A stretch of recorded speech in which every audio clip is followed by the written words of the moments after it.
Yes बच्चों, so start करते हैं हम सेट 500 MCQs, जिसमें मैंने आपको बताया था कि सिर्फ फिजिक्स के MCQs हम डिस्कस करेंगे। तो इस वीडियो लेक्चर का जो फर्स्ट क्वेश्चन है हम डिस्कस करते हैं बच्चों। Fathom is a unit used to measure. Fathom क्या होता है? That is a unit that is used to measure the sound intensity, depth of water, frequency, distance in space. The right answer will be depth of water. Okay, now the second one, a galvanometer can be converted into a voltmeter by connecting high resistance in a series. Okay, after that what does a tachometer measure? tachometer क्या measure करता है? tachometer measures the speed of rotation. Okay, जैसे engine की speed होगी, disc की होगी। The dimensional formula of velocity, velocity का dimensional formula क्या रहता है बच्चों? सबसे पहले तो वेलोसिटी आपको पता है, that is a displacement upon time, है ना। तो यहाँ पर हमारे पास डिस्टेंस और डिस्प्लेसमेंट के लिए हम L1 लिखते हैं, टाइम के लिए T1 लिखते हैं। अब यहाँ पे मास का तो कुछ लेना देना नहीं है, तो m कितना हो गया? 0, ठीक है। L1 हो गया और T कितना हो जाएगा? -1, ठीक है। तो first option will be the right one. After that relative density is measured by, relative density किससे द्वारा मेजर करी जाती है बच्चों? दैट इज हाइड्रोमीटर के द्वारा। Okay, after that a vector multiplied by a scalar results in. जब एक हम वेक्टर क्वांटिटी को मल्टीप्लाई करते हैं स्केलर क्वांटिटी से, तो हमें क्या मिलता है बच्चों? देखो, जैसे मैं आपको एग्जांपल देती हूँ मोमेंटम की। मोमेंटम का फॉर्मूला क्या रहता है? P is equal to mass into velocity, ठीक है। तो P हमारा मोमेंटम है। अब मास क्या होती है? स्केलर क्वांटिटी होती है, और वेलोसिटी जो होती है that is a vector quantity, है ना। तो स्केलर और वेक्टर जो होते हैं, जब आपस में मल्टीप्लाई करेंगे हम इनको, तो हमें क्या मिलता है? That is a vector quantity, यानी कि जो हमें मोमेंटम मिलेगा वो वेक्टर मिलेगा। So the right answer will B vector. Question number 7, which instrument is used to measure the relative humidity of air? Humidity को मेजर करने के लिए कौन सा इंस्ट्रूमेंट हमें देखने को मिलता है? Hydrometer, hygrometer, barometer, anemometer. The right answer will be बच्चों hygrometer. After that the dimensional formula of work and energy is. अब देखो, वर्क और एनर्जी का डायमेंशनल फॉर्मूला क्या होता है? देखो, वर्क हमारा जो होता है उसका फॉर्मूला होता है फोर्स इनटू डिस्प्लेसमेंट, ठीक है। अब फोर्स हमारे किसके इक्वल होता है? मास, है ना, मास इनटू एक्सेलरेशन। और ये हो गया डिस्प्लेसमेंट को हम L1 लिख लेते हैं, मास को हम M1 लिख देंगे, ठीक है। और A क्या है? एक्सेलरेशन। एक्सेलरेशन क्या होता है? दैट मीटर पर सेकेंड स्क्वायर होता है। तो ये हो गया L1 और T-2, ठीक है। अब और ये भी L1 हो गया, तो टोटल क्या हो गया? M1, ठीक है, L1 प्लस L1 कितना हो गया? L2, ठीक है। और ये T-2, M1 L2 T-2। तो यहाँ पर हमें कौन सी दिख रही है? This one. Option B will be the right one. Clear? ऐसे सॉल्व करना होता है इसको। After that what does a bolometer measure? Bolometer क्या मेजर करता है बच्चों? हीट एंड इलेक्ट्रोमैग्नेटिक रेडिएशन को मेजर करता है। इसमें जो क्वेश्चंस होंगे वो उनका लेवल हाई है, ठीक है, तो अच्छे से देखना। After that which instrument is used to measure the extremely low temperature? एक मैं आपको चीज बताती हूँ, अगर हमें टेम्परेचर दिया हुआ है अकेला, तब तो आएगा थर्मोमीटर। अगर आ गया हाई टेम्परेचर तो आता पायरोमीटर। अब अगर आ गया लो टेम्परेचर तो क्रायोमीटर, ठीक है, याद रखना, cryometer is used to measure the low temperature. अच्छा, मैं एक चीज बताना भूल गई आपको। देखो, जो हमने डिस्कस करे हैं ना बच्चे, ये 1 to 10 क्वेश्चंस, ये किस में से थे? यूनिट्स, डायमेंशंस और मेजरिंग इंस्ट्रूमेंट्स में से, ठीक है। अब हम 11th पे पहुंच गए। मैंने 10 के सेक्शन बनाए हैं। 11th क्वेश्चन डिस्कस करते हैं 11 to 20 मोशन एंड मैकेनिक्स से। So rate of change of momentum is equal to, देखो, rate of change of momentum that is a second law of motion, ठीक है। Newton second law of motion में यही कहा जाता है कि जो हमारे पास फोर्स होता है that is rate change of momentum. किसके इक्वल होता है? Rate change of momentum, P upon T, ठीक है। तो क्या आएगा हमारे पास? रेट चेंज ऑफ मोमेंटम हमें क्या देता है? फोर्स देता है। After that, what is the value of acceleration due to gravity at the center of the earth? The path of projectile is, तो path of projectile कैसा रहता है? पैराबोला। वो कुछ इस तरह से हो गया, ठीक है। After that, if the distance between two masses is double, the gravitational force between them becomes। अब देखो, ऐसे क्वेश्चंस के लिए सॉल्व तो करना ही पड़ेगा तुम्हें, है ना। तो सबसे पहले तो तुम्हें पता होना चाहिए फोर्स ऑफ ग्रेविटेशन का formula, that is F is equal to G M1 M2 upon R square, ठीक है। ये इसका होता है फोर्स ऑफ ग्रेविटेशन का formula. Now they are saying कि डिस्टेंस जो है, ठीक है, दो मासेस के बीच का डिस्टेंस जो है, इसे हमने डबल कर दिया। ये मैंने क्या कर दिया? डबल कर दिया। अब डबल कर दिया तो इसका भी स्क्वायर हो जाएगा, है ना। तो हमारे पास F किसके इक्वल हो जाएगा? मानते हो कि ये जो 4 है, तो यहाँ पर हमारे पास कितना हो जाएगा? 1/4 ऑफ F, यानी कि ये जो हमारा नया डैश आप लिख सकते हो, F डैश लिख सकते हो, जो ओल्ड ग्रेविटेशनल फोर्स है उसके 1/4 है। Okay, clear? 2 की स्क्वायर के साथ। After that the inertia of body depends upon, अब जो इनर्शिया होता है वो किस पे डिपेंड करता है बच्चों, मास पे डिपेंड करता है। The speedometer of vehicle measure, speedometer क्या मेजर करती है, instantaneous speed. Now the next one, negative acceleration is known as, negative acceleration को हम रिटार्डेशन बोलते हैं बच्चे। When a cricketer catches a ball, जब एक क्रिकेटर जो है वो बॉल को कैच करता है तो अपने हाथ पीछे की तरफ कर लेता है, तो ऐसा क्यों होता है। देखिए बच्चे, आपका जो Newton second law of motion, अब आपके पास ना एक फॉर्मूला निकल के आ जाता है यहाँ से, F is equal to P upon T, है ना, दैट इज रेट चेंज। अब क्या होता है बच्चे कि अगर वो जो पर्सन है, ये टी है, ध्यान है, ठीक है, जो क्रिकेटर है वो अपना ना हाथ पीछे करता है, तो इससे ना वो टाइम को इंक्रीज कर देता है। टाइम इंक्रीज होगा तो फोर्स अपने आप कम हो जाएगा, अब फोर्स कम होगा तो उसको इंजरी नहीं होगी कोई भी, इसीलिए to increase the time of impact and reduce the force. Okay clear, force को रिड्यूस करने के लिए और टाइम बढ़ाने के लिए ताकि उसको चोट ना लगे। Clear, that is based upon Newton second law.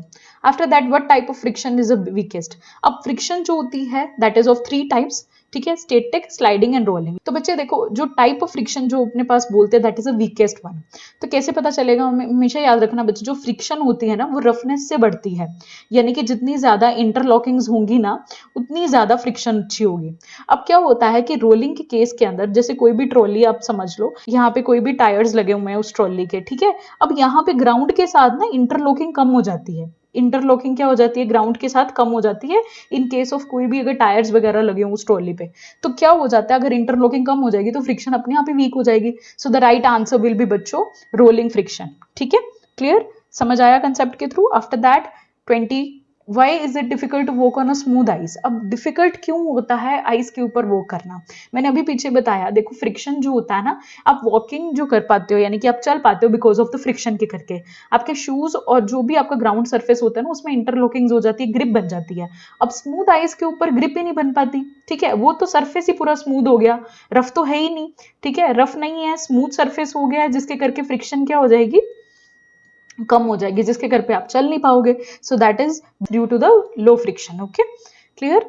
After that now अब हम डिस्कस करते हैं क्वेश्चंस वर्क एनर्जी और पावर के रिलेटेड। ठीक है, सो क्या कह रहे हैं 21st में, if a man pushes against a solid brick wall it does not move. तो मैन जो है वो एक सॉलिड वॉल को, जो भी दीवार है उसको पुश कर रहा है पर वो मूव नहीं कर रही है, तो इसमें वर्क डन क्या होगा। देखो बच्चे, हमेशा याद रखना, जब भी वर्क डन होता है ना तो उसके लिए अगर कोई पर्सन किसी चीज के ऊपर फोर्स लगा रहा है तो उसके साथ साथ उस चीज का मूव होना भी जरूरी है, यानी कि डिस्प्लेसमेंट होगी तभी वर्क डन होगा, फोर्स भी होना चाहिए, डिस्प्लेसमेंट भी होना चाहिए। बट इस केस के अंदर क्या हो रहा है, वो दीवार को धक्का दे रहा है, दीवार तो मूव ही नहीं कर रही है, तो वर्क डन क्या हो जाएगा, जीरो हो जाएगा, क्योंकि डिस्प्लेसमेंट जीरो है हमारे पास। ठीक है, क्योंकि यहां पर क्या है, डिस्प्लेसमेंट ही नहीं हो रही है, तो वर्क डन जीरो हो गया। आफ्टर दैट ये क्या हो गया, 23 आ गया सीधा, चलो कोई बात नहीं, बीच में मिस हो गया। When you slide a heavy box across a rough floor, तो जब आप कोई भी रफ फ्लोर के ऊपर एक हैवी बॉक्स को स्लाइड करते हो, the work done by the force of friction is, तो इस टाइम पे वर्क डन क्या रहेगा, नेगेटिव। देखो बच्चे, क्या हो जाता है जब आप किसी भी हैवी बॉक्स को, है ना, स्लाइड हो रहा है तो उसके अंदर क्या हो जाता है, 180 डिग्री का एंगल बन गया। ठीक है, अब थीटा कितना हो गया, मैंने तुम्हें बताया था कि वर्क डन का जो फॉर्मूला होता है that is F S cos theta, है ना। तो यहां पर थीटा अगर मैं 180 पुट करूंगी तो कोस 180 की वैल्यू क्या हो जाती है, -1। इट मींस आपका जो माइनस एफ एस बन गया, है ना। तो ये जो फ्रिक्शन होगा जो ऑपोजिट डायरेक्शन में लगती है मोशन के, दैट इज अ फ्रिक्शन, है ना, फोर्स ऑफ फ्रिक्शन, तो ये माइनस में आ गई, देखो इसीलिए नेगेटिव आ गया। After that when an arrow is release from the drone बो इट्स पोटेंशियल एनर्जी, जब एरो को आपने रिलीज करा, पोटेंशियल एनर्जी किस में कन्वर्ट हो जाएगी, ऑफ कोर्स काइनेटिक एनर्जी में। ठीक है, मूवमेंट आ गई, मोशन आ गया। According to the law of conservation of energy, जब एक स्टोन को आप ड्रॉप करते हो रूफ से, आपने एक पत्थर को गिराया, ठीक है, छत से, तो टोटल एनर्जी क्या रहेगी जब वो गिर रही है during the fall, the right answer will be it remains constant. After that an ordinary dry cell in a flashlight converts, जो ऑर्डिनरी ड्राई सेल होता है, अब ड्राई सेल में केमिकल्स होते हैं तो केमिकल एनर्जी फ्लैशलाइट यानी कि इलेक्ट्रिकल एनर्जी में कन्वर्ट होगी, तो option B will be the right one, chemical energy into electrical energy. After that अगर हम बात करें नेक्स्ट क्वेश्चन की, दैट इज 27th। ठीक है, 27th में हमें क्या कह रहे हैं, यहाँ पर एक मशीन है वो 500 जूल ऑफ वर्क कर रही है 10 सेकेंड्स के अंदर। तो सबसे पहले हमें क्या निकालनी है, सॉरी पावर निकालनी है ना। तो पावर का फॉर्मूला क्या होता है, that is a work done upon time. Power का फॉर्मूला क्या होता है, वर्क डन अपॉन टाइम, ठीक है। अब वर्क किस में दिया हुआ है आपको, जूल में दिया हुआ, दैट इज 500 जूल दिए हुए हैं और 10 सेकेंड्स आपको दिया हुआ है। तो यहाँ पर आपके पास कितना निकल के आ गया, पावर 50 वॉट, ठीक है। तो 50 वॉट ये रहा B option, okay. Now the next one 28, which of the following is not a unit of energy.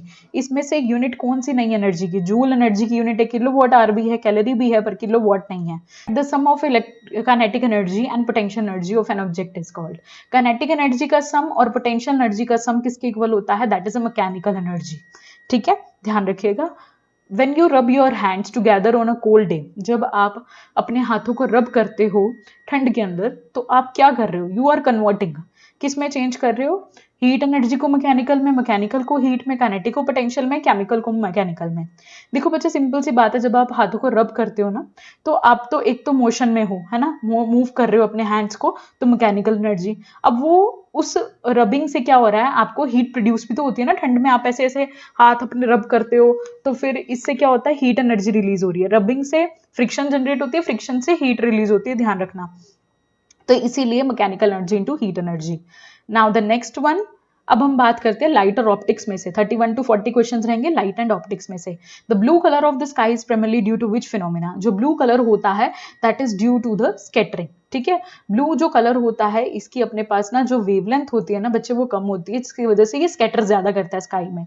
The image formed by the standard plane mirror, हमेशा याद रखना जो प्लेन मिरर होता है बच्चों, वो वर्चुअल एंड इरेक्ट इमेज बनाता है। B option will be the right. Erect मतलब सीधी, वर्चुअल मतलब बिहाइंड द मिरर बनती है, okay. Which lens is use to correct presbyopia. Presbyopia क्या होता है, मायोपिया और हाइपरमेट्रोपिया तुमने पढ़ लिया था ना। व्हाट इज प्रेस बायोपिया, प्रेस बायोपिया होता है ना आपको पास का दिखता है इसमें और ना आपको प्रॉपरली दूर का दिखता है, ठीक है। तो ये ज्यादातर ओल्ड एज में कॉमन होता है। तो इसमें कौन से लेंस यूज करे जाते हैं बच्चों, that is bifocal lens, okay. After that 34th, when light passes through a glass prism it splits into 7 colours. ये मैंने आपको बहुत बारी बताया क्वेश्चन, जब लाइट जो है वो पास करती है प्रिज्म से, तो वो 7 कलर्स में डिस्ट्रीब्यूट हो जाती है इस तरह से, ठीक है। जो बैंड ऑफ 7 कलर्स हमें दिखने को मिलता है that is called spectrum, okay. तो अब लाइट, जो व्हाइट लाइट है वो पास करती है इसमें से, प्रिज्म में से 7 कलर्स में डिस्ट्रीब्यूट हो जाती है, इसको हम बोलते हैं dispersion, okay. Now 35th, when a person stands between two parallel plane mirrors, the number of images formed is। जब पर्सन जो है वो खड़ा है दो प्लेन मिरर के बीच में, तब क्या रहती है, देखो नंबर ऑफ इमेजेस निकालने का ना एक फॉर्मूला होता है, that is n is equal to 360 degree upon theta -1। अब यहाँ एंगल कितना हो जाएगा, 0 हो जाएगा, क्योंकि यहाँ पे प्लेन दोनों पैरेलल है मिरर्स, ठीक है। तो 360 अपॉन 0 -1, ये कितना हो गया, इन्फिनिटी, ठीक है। इन्फिनिटी -1 विल बी इन्फिनिटी, ठीक है। तो इन्फिनाइट नंबर ऑफ इमेजेस आपको देखने को मिलेंगी। After that, if the magnification produced by the mirror is +1, अगर मैग्निफिकेशन जो है मिरर के द्वारा +1 बन रही है, मिरर क्या होगा, कनकेव, कन्वेक्स, प्लेन, पैराबोलिक। +1 का मतलब जो है हमारे पास कौन सा मिरर है, that is a plane mirror, क्योंकि प्लेन मिरर जो है वो सेम साइज की मिरर बनाता है और वर्चुअल और इरेक्ट बताता है। The natural lens present inside the human I is, natural lens जो ह्यूमन आई में प्रेजेंट होता है वो कौन सा होता है, that is a convex lens, ठीक है। Now 38th, person suffering from a myopia, short sightedness, can not clearly see. मैंने बहुत बारी बताया तुम्हें, मायोपिया शॉर्ट साइटेडनेस होती है और वो क्या नहीं देख सकता है, that is a distant objects नहीं देखता है, ठीक है, दूर के ऑब्जेक्ट्स नहीं देख पाता वो। After that myopia is corrected bye, myopia किसके द्वारा करेक्ट किया जाता है, अगर आपने मेरी वीडियो ध्यान से सुनी है ना, तो मैंने आपको बताया हुआ है हाइपरमेट्रोपिया मायोपिया के बारे में। तो मायोपिया जो है वो किसको, मतलब कौन सा लेंस यूज करते हैं इसको करेक्ट करने के लिए, दैट इज कनकेव लेंस, ठीक है। अगर हाइपरमेट्रोपिया का नहीं याद होता ना, तो हाइपर में ना हाइपर के अंदर ना ई आता है, हाइपर, ठीक है, हाइपरमेट्रोपिया, जिसमें हमें पास का नहीं दिखता, तो ई आता है, तो कन्वेक्स में भी ई आता है, मैंने ये ट्रिक करवाई थी तुम्हें। After that, which part of the human I controls the amount of light entering into it, human आई के अंदर कितनी लाइट एंटर करेगी, ये कौन सा पार्ट कंट्रोल करता है, दैट इज द आइरिस, ये साइज ऑफ द प्यूपिल को भी कंट्रोल करता है। Why does, अच्छा अब 41 to 50 क्वेश्चंस आ गए हैं हीट एंड थर्मोडायनेमिक्स में से। 41st क्या है, Why does a water boil at low temperature at higher altitudes। तो जब हम पहाड़ों के ऊपर अगर हम बात करते हैं हाई एल्टीट्यूड्स पे, तो वाटर जो होता है वो ना लो टेम्परेचर पे बॉयल हो जाता है। तो ऐसा क्यों होता है? बिकॉज ऊपर जाने से एटमॉस्फेरिक प्रेशर कम हो जाता है। 42 the process of heat transfer that does not require any material. देखो हीट ट्रांसफर के 3 मेथड होते हैं, कंडक्शन, कन्वेक्शन, रेडिएशन। ठीक है, तो कौन सा ऐसा हीट ट्रांसफर का मेथड है जिसमें मीडियम नहीं चाहिए होता? दैट इज अ रेडिएशन बच्चों। Okay, now the heat required to change a solid into liquid at constant temperature, that is a latent heat of fusion. Why do we feel cooler after sweating? Sweating के बाद हमें ठंडा ठंडा feel क्यों होता है? That is because evaporation causes cooling. बहुत important है ये तो। The process of heat transfer that require material medium, पीछे हमने पढ़ा जिस ऐसा हीट ट्रांसफर का प्रोसेस जिसमें हमें मटेरियल मीडियम की रिक्वायरमेंट नहीं होती, वो तो रेडिएशन होता है। बट कंडक्शन और कन्वेक्शन में मीडियम रिक्वायर्ड होता है, तो इसीलिए बोथ ए एंड बी आएगा इसका। Now 46th, at a constant temperature the volume of a given mass of a gas is inversely proportional to the pressure. This is known as, ठीक है, volume क्या रहती है? Inversely proportional to pressure. ठीक है, तो ये हमारे पास किसने दिया था? Boyle's law. Okay, after that constant temperature volume of mass is directly proportional to the absolute temperature. जो वॉल्यूम होगी गैस की वो किसके डायरेक्टली डिपेंड करती है?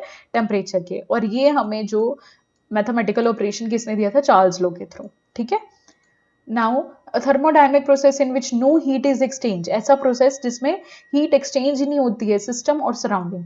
आपको सिस्टम और सराउंडिंग पता होना चाहिए बच्चों। जैसे कि अगर सपोज करो मैं कोई भी यहाँ पे ऑब्जेक्ट ले लेती हूँ, चाय का कप है सपोज, ठीक है। अब अगर मैं इस चाय के कप के बारे में स्टडी कर रही हूँ कि इसका कितना टेम्परेचर होगा, चाय कितनी है अमाउंट में अंदर, जो भी है, ठीक है, तो अगर मैं इसके ऊपर स्टडी कर रही हूँ ना, इसी चीज के ऊपर, तो इसको बोलते हैं हम सिस्टम। और इसके आसपास का जो भी टेम्परेचर, प्रेशर, जो भी कंडीशंस रहती हैं उसको हम सराउंडिंग्स बोलते हैं, ध्यान रखिएगा। तो ऐसा प्रोसेस जिसमें ना तो सिस्टम और सराउंडिंग में कोई भी हीट चेंज नहीं हो रही है, that is called adiabatic process. जैसे कि आपका थर्मस फ्लास्क हो गया, ठीक है, ना हीट अंदर जाती है ना हीट बाहर जाती है, तो that is a adiabatic process. ये बहुत इंपॉर्टेंट था। In an isothermal process, iso means same, thermal means temperature, है ना, तो कौन सी प्रॉपर्टी कांस्टेंट रहती है? आइसो मीन्स सेम, तो इसमें टेम्परेचर कांस्टेंट रहता है बच्चों। The specific temperature and pressure at which solid, liquid, gas phases substances coexist. ऐसा specific temperature जिसमें solid, liquid और gas सभी substances equilibrium पे एक ही stage पे इकट्ठे हो जाएंगे, that is called triple point, D option. Now the next one 51. अब 51 to 60 sound और waves से हैं, okay? The loudness और volume of a sound depends upon, जो लाउडनेस होती है वो किस पे डिपेंड करती है बच्चों? एम्पलीट्यूड पे। आपको पता होना चाहिए लाउडनेस जो होती है that is directly depend upon a square, that is amplitude का square. Okay, after that which type of waves are used in a sonar? Sound navigation ranging. अब देखो इसकी फुल फॉर्म आपको आनी चाहिए सोनार की, ठीक है, तो इसमें कौन सी वेव्स यूज होती हैं बच्चों? Ultrasonic sound waves. Okay, now the SI unit of frequency, frequency की एसआई यूनिट बहुत इंपॉर्टेंट, हर्ट्स होती है, ठीक है। Which characteristic of wave determines the maximum displacement of particle from its mean position? ठीक है, ये wave है हमारी, ठीक है, that is the maximum displacement, ये जो होती है that is called amplitude। ठीक है, क्लियर। और दो क्रस्ट के बीच में जो डिस्टेंस होगा या दो ट्रफ के बीच में डिस्टेंस होगा उसे हम वेवलेंथ बोलते हैं, और ये हमारा आ गया amplitude. Humidity in the air causes speed of sound too. Humidity से स्पीड ऑफ साउंड पे क्या असर होगा? देखो बड़ा ही अच्छा क्वेश्चन है। ह्यूमिडिटी से स्पीड ऑफ साउंड जो होती है ना वो बढ़ जाती है। कैसे? मैं आपको बताती हूँ। देखो ह्यूमिडिटी मतलब वाटर, यानी कि जो वाटर वेपर यानी कि मॉइस्चर कंटेंट होगा वो एयर में बढ़ जाएगा। अब ये जो मॉइस्चर होता है ना ये बहुत ही ज्यादा लाइट होता है, ठीक है, इवन ऑक्सीजन और नाइट्रोजन गैसेस से भी ज्यादा लाइट होता है, जिसके चलते क्या हो जाता है, जो एयर के अंदर डेंसिटी है ना वो बहुत ही कम हो जाती है। अब डेंसिटी कम हो जाएगी तो साउंड की स्पीड ऑफ कोर्स अपने आप ही बढ़ जाएगी, है ना। समझ आया? मैं दोबारा एक्सप्लेन कर देती हूँ। देखो ह्यूमिडिटी क्या है, that is a water vapour content in the atmosphere के अंदर, ठीक है। अब मॉइस्चर कंटेंट जो है वो बढ़ गया, which is a lighter than the gases, जैसे ऑक्सीजन, नाइट्रोजन, इन सबसे कम होती है, जिसकी वजह से डेंसिटी कम हो जाती है, और मतलब जो डेंसिटी कम होने के करके स्पीड ऑफ साउंड जो है वो बढ़ जाएगी, ठीक है, फास्टर ट्रेवल करेगी। Sound waves with the frequency below 20 hertz, ऐसी साउंड वेव्स जिनकी फ्रीक्वेंसी जो है 20 हर्ट्ज से कम होती है, क्या बोलते हैं? Infrasonic sound. Okay, bats navigate and find prey, bats जो होते हैं वो नेविगेट करते हैं और अपने शिकार को ढूंढते हैं डार्क के अंदर, तो वो कौन सी साउंड वेव्स देखने को मिलती हैं उसके अंदर हमें? That is a ultrasonic waves. Okay, which unit is use to measure the intensity of loudness, loudness के लिए हम कौन सी यूनिट देखते हैं? Hertz, joule, decibel, watt. अपने हर्ट्ज पढ़ी वो किसकी होती है? फ्रीक्वेंसी की, ठीक है, कई बार हमें आंसर नहीं पता होता बट हम बाकी ऑप्शंस देखते हैं तो आंसर निकल के आ जाता है। जूल हमारे पास वर्क डन और एनर्जी की होती है ना, और वॉट हमारे पास पावर की होती है। तो बची कौन सी, दैट इज डेसिबल। ठीक है, याद रखना डेसिबल किसकी है, लाउडनेस की। The repeated reflection of sound that results in a persistent sound in a large empty hall is called। अब क्या होता है, कई बारी ना आप देखते हो कि कोई empty hall है, खाली जगह है, वहां पर सीलिंग से, फ्लोर से ना कई बारी साउंड बहुत ज्यादा टकराती है, तो आपको एक आवाज गूंजती हुई सुनाई देती है, तो दैट इज कॉल्ड रिवर्ब्रेशन। याद रखना। टू हियर एन एको, एको क्या होता है, आपने ना पहाड़ों के ऊपर कई बारी अपनी आवाज बहुत बारी रिपीट सुनी होगी, है ना, वो टकरा के आती है। ठीक है, लिसनर और रिफ्लेक्टिंग सरफेस के बीच में ना एक मिनिमम डिस्टेंस होना चाहिए एको सुनने के लिए, तो दैट इज 17.2 मीटर एक डिस्टेंस होता है, मिनिमम डिस्टेंस इतना होना चाहिए। ठीक है, नाउ द नेक्स्ट वन, अब 61 to 70 हमारे क्वेश्चन हो गए इलेक्ट्रिसिटी और मैग्नेटिज्म से। ठीक है, तो 61 क्या है, the mathematical expression of Ohm's law. Ohm's law का मैथमेटिकल एक्सप्रेशन क्या है, that is V is equal to I into R। Which instrument is always connected in parallel, कौन से इंस्ट्रूमेंट को पैरेलल कनेक्ट करा जाता है, that is a voltmeter को। If two resistors 4 ohm and 6 ohm are connected in series, the total resistance is. मेरे resistance वाले favourite होते हैं बड़े क्वेश्चन, ठीक है, मुझे बड़े अच्छे लगते होते थे। तो ये रेजिस्टेंस का जो फॉर्मूला होता है सीरीज के अंदर ना, ये क्या होता है, that is R1 plus R2। ठीक है, दो रेजिस्टेंस है, सीरीज में कनेक्टेड है, तो क्या हो जाता है, इनका एडअप कर देते हैं हम इनको। ठीक है, तो यहाँ पर 4 प्लस 6, ठीक है, 4 प्लस 6 ओम कितना हो गया, टोटल रेजिस्टेंस 10 ओम हो गया। ठीक है, easy. After that, magnetic field lines around a bar magnet always travel from. जो मैग्नेटिक फील्ड लाइंस होती हैं किसी भी बार मैग्नेट के अंदर, वो कैसे ट्रेवल करती है, जैसे ये बार मैग्नेट है, ये उसकी नॉर्थ डायरेक्शन होगी, ये साउथ डायरेक्शन होगी, तो मैग्नेटिक फील्ड लाइंस हमेशा याद रखना outside the magnet north to south travel करती हैं। कहाँ से ट्रेवल करती है, नॉर्थ टू साउथ। ठीक है, तो option B will be the right one. और एक चीज याद रखना, अगर इनसाइड द मैग्नेट होगा, यहाँ पे अगर इनसाइड होता है, स्पेशली मेंशन करा जाता तो साउथ टू नॉर्थ होता, अंदर की तरफ कैसे जाती है, साउथ से नॉर्थ की तरफ। After that 65, which rule is used to find the direction of magnetic field produced by a straight current carrying conductor. देखो बच्चे, ये क्या है, एक तरह का हमारे पास ना रूल होते हैं, Maxwell right hand thumb rule, जिसमें जो आपका थंब होता है वो क्या देता है, करंट की डायरेक्शन देता है। ठीक है, और जो आपकी फिंगर्स जिस तरफ कर्ल होती हैं वो आपको मैग्नेटिक फील्ड की डायरेक्शन देती हैं। ठीक है, तो Maxwell right hand thumb rule देता है हमें ये। After that, the phenomena of electromagnetic induction, जो इलेक्ट्रोमैग्नेटिक इंडक्शन का फिनोमिना है वो किसने डिस्कवर करा है बच्चों, माइकल फैराडे ने।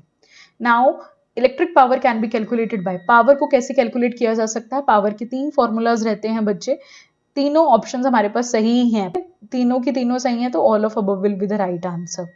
Now the next one 68, a device that converts a mechanical energy into electrical energy, that is called electric generator, है ना।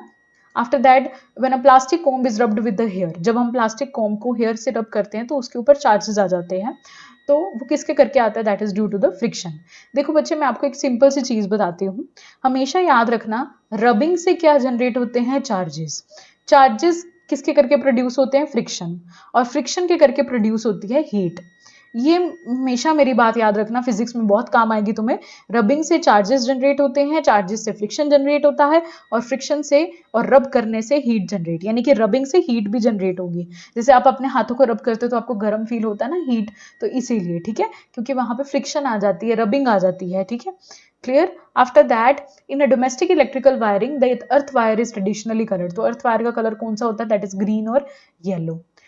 So after that 71st question, यानी कि 71 to 8 जो 80 क्वेश्चन होंगे वो ग्रेविटेशन के रिलेटेड होंगे।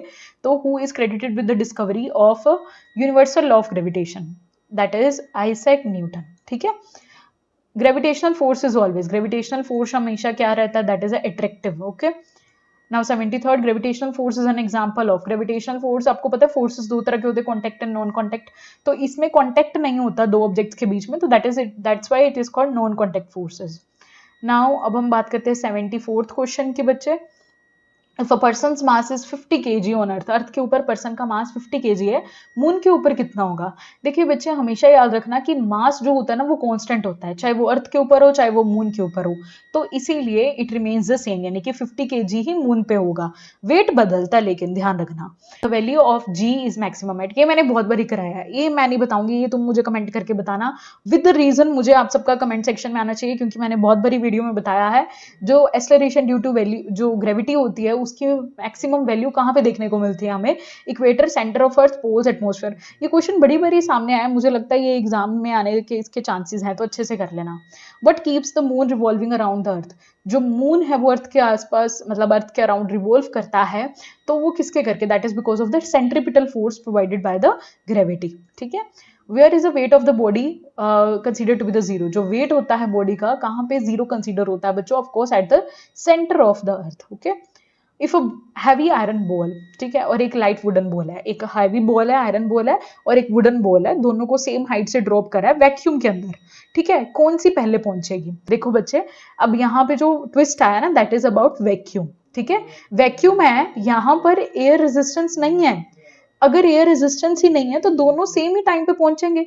ठीक है। Gravitational force is independent of, gravitational force का कोई लेना देना नहीं है मीडियम से बच्चों। मास पे डिपेंड करता है, हमने पढ़ा है, डिस्टेंस पे भी करता है, बट मीडियम पे नहीं करता। If the distance between two masses is half, अगर दो मासेस के बीच का डिस्टेंस हम हाफ कर देंगे तो ग्रेविटेशनल फोर्स क्या होगा?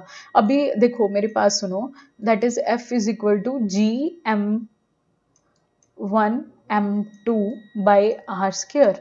ठीक है। अब हम वो कह रहे हैं कि डिस्टेंस हमने क्या कर दिया? हाफ कर दिया, दैट इज 1/2, है ना, 2 कर दिया, तो ये भी 2 का स्क्वायर हो जाएगा। ये जो 2 है ये क्या आ जाएगा? दैट इज ऊपर। ठीक है, 4, मतलब ये 4F। ठीक है, ये F डैश हो गया हमारे पास न्यू जो आया। ग्रेविटेशनल फोर्स कितना हो जाएगा? Increases by 4 times. ठीक है। नाउ द नेक्स्ट वन, अब आते हैं 81 to 90 questions modern physics and atomic structure से रिलेटेड। ये सभी आपको आने चाहिए क्योंकि मैंने डिस्कस करे हुए हैं पहले भी और आपको बताया भी हुआ है। हु डिस्कवर्ड द इलेक्ट्रॉन, किसने करा था electron? That is J.J. Thompson ने। ठीक है। Who discovered the neutron? James Chadwick. The central part of an atom, atom के सेंटर में क्या होता है? क्या होता है एटम के सेंटर में? बताइए। That is nucleus. Now the subatomic particle that has no charge, ऐसा subatomic particle, एटम के subatomic particles कौन से होते हैं? न्यूट्रॉन, प्रोटॉन और इलेक्ट्रॉन। ठीक है, तो ऐसा एटम का subatomic particle जिसपे चार्ज नहीं होता that is neutron. Who proved the most of the space inside an atom is empty? अब आपको पता होना चाहिए कि बच्चे अर्नेस्ट रदरफोर्ड ने एक गोल्ड फॉयल एक्सपेरिमेंट करा था जिसके ऊपर उन्होंने अल्फा पार्टिकल्स को स्ट्राइक करवाया था। ठीक है, जिसमें उन्होंने न्यूक्लियस की डिस्कवरी करी और हमें बताया कि एटम के अंदर न्यूक्लियस जो है वो सेंटर में है। ठीक है, और बहुत सारी स्पेस जो है वो एटम के अंदर खाली है। ठीक है, एम्प्टी है। तो ये अर्नेस्ट रदरफोर्ड ने बताया था गोल्ड फॉयल एक्सपेरिमेंट के through. Who proposed the model that electrons revolve around the nucleus in a fixed path called orbits? कि जो इलेक्ट्रॉन है वो न्यूक्लियस के आसपास फिक्स्ड शेल्स में घूमते हैं। ठीक है, ये मैंने आपको बताया था, नील बोहर ने हमें स्ट्रक्चर दिया था जिसमें सेंटर में न्यूक्लियस होता है और उसके आसपास शेल्स होती हैं जिसके अंदर इलेक्ट्रॉन जो है वो घूमता है। सॉरी, ठीक है, दैट इज नील बोहर ने। An alpha particle is a physically identical to the nucleus of which element? That is a helium के। Atoms of same element, ठीक है, same element that have same number of proton but different number of neutron। मतलब अगर हम बोले कि उनका same atomic number होगा बट डिफरेंट मास नंबर होगा, दैट इज आइसोटॉप्स बच्चे। ठीक है, क्लियर। कौन से हो सकते हैं? जैसे कि हाइड्रोजन के आइसोटॉप्स होते हैं। ठीक है, 3 होते हैं। ये लो आ गया question. Hydrogen has how many naturally occurring isotopes? अभी मैंने बताया पीछे कि 3 होते हैं आइसोटॉप्स। अब जिनको नेम आते हैं वेल एंड गुड, नहीं पता तो मैं बता देती हूँ। दैट इज अ प्रोटियम, ठीक है, ड्यूट्रियम और ट्राइटियम। ये 3 आइसोटॉप्स हैं हाइड्रोजन के। Now 90th, which of the following particles have negative charge? ऐसे पार्टिकल्स जिसके ऊपर नेगेटिव चार्ज होता है, सबको पता होना चाहिए, इलेक्ट्रॉन। ठीक है, अब आ जाओ 91st। अब 91 to 100 जो क्वेश्चन होंगे ना बच्चे, ये कौन से हैं? एवरीडे फिजिक्स फिनोमिना से, बहुत ही अच्छे क्वेश्चंस हैं ये। To an astronaut in space the sky appears. अब जो एस्ट्रोनॉट जो स्पेस में जाते हैं तो स्काई उनको कैसे दिखती है? क्या ब्लू दिखती है? नहीं बच्चे, उनको ब्लैक दिखेगी क्योंकि वहां एटमॉस्फेयर ही नहीं है स्कैटर करने के लिए। 92 why are the handles of cooking utensils made of wood. जो हैंडल्स होते हैं आपके बर्तनों के, कुकिंग यूटेंसिल्स के, वो वुड या प्लास्टिक के क्यों बने होते हैं? क्योंकि they are the poor conductor of heat, क्योंकि उनमें से हीट नहीं पास हो पाती। ठीक है। Why does a wearing two thin sweaters keep you warmer than a wearing a one thick sweater. आप जब स्वेटर डालते हो सर्दियों में, एक आपने सपोज करो मोटा स्वेटर डाल दिया और ये दो पतले डाल दिए हैं ऊपर, ठीक है, पतले पतले स्वेटर डाल लिए हैं, तो क्या आपको किस में गर्म फील होगा, एक थिक स्वेटर में या एक दो जो थिन स्वेटर होंगे? तो बच्चे इसका राइट आंसर आएगा that is option B, air trapped between the two layers act an insulator. क्योंकि जो आप दो पतले स्वेटर डालोगे ना वो ज्यादा गर्म देंगे आपको। क्यों? क्योंकि उसके बीच में एयर ट्रैप हो जाएगी और वो जो एयर होगी ना वो एक इंसुलेटर का काम करेगी। Why does a hot air balloon rise in the sky? Hot air balloon जो है वो स्काई में मतलब ऊपर की तरफ क्यों जाते हैं? बिकॉज हॉट एयर जो होती है वो बहुत ही हल्की होती है, it is a less dense, ठीक है, then the colder air. Why do we always see the flash of lightning before we hear the clap of thunder? ये बहुत इंपॉर्टेंट क्वेश्चन है। ऐसा इसलिए होता है क्योंकि जो स्पीड ऑफ लाइट होती है ना वो हमेशा ज्यादा होती है स्पीड ऑफ साउंड से। स्पीड ऑफ लाइट होती है 3 × 10⁸ मीटर पर सेकेंड और ये होती है दैट इज 330 समथिंग, 334 ले लो। 96 Y does a plastic comb attract? जो प्लास्टिक कॉम्ब होता है वो जो बिट्स होते हैं पेपर के यानी कि पीसेस जो होते हैं पेपर के, वो ड्राई हेयर के साथ जब हम रब करते हैं पेपर को तो वो चिपक जाता है कॉम्ब के साथ। ठीक है, पेपर जो होते हैं वो चिपक क्यों जाते हैं? ये तो आपने बहुत बारी छोटे उत्ते करा होगा, एक दूसरे को मैजिक करके दिखाया होगा, बट एक्चुअल में इसके पीछे की साइंस क्या है बच्चों? बिकॉज रबिंग से चार्जेस जनरेट होते हैं। मैंने अभी पीछे बताया तुम्हें कि रबिंग से क्या होगा, चार्जेस जनरेट होते हैं।